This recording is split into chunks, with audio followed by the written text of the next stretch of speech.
Ja runājam par to rāmi, jā, te ir tas pats modernizācijas plāns, tās pašas valsts kancelēs funkcijas, kas ir jāpilda. Ja kaut kādā brīdī kaut kam akurāt paši atzīst, ka šīs kompetences nav, tad kaut ko paņemot klāt. Nu, šis ir tāds piemērs, kas samobilizēs, bet skaidrs, ka nebūs tā vienmēr, ka nāks klāt.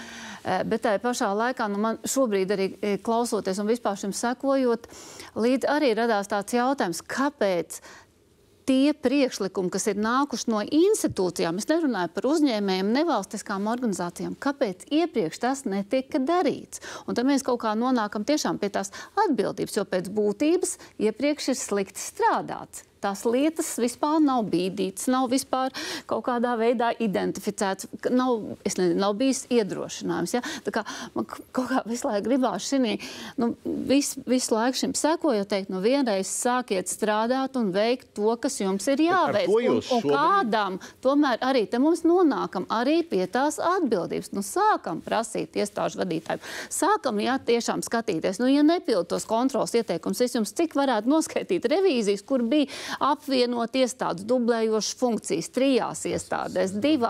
Ļoti daudz tādu ir gadiem, un nekas nenotiek.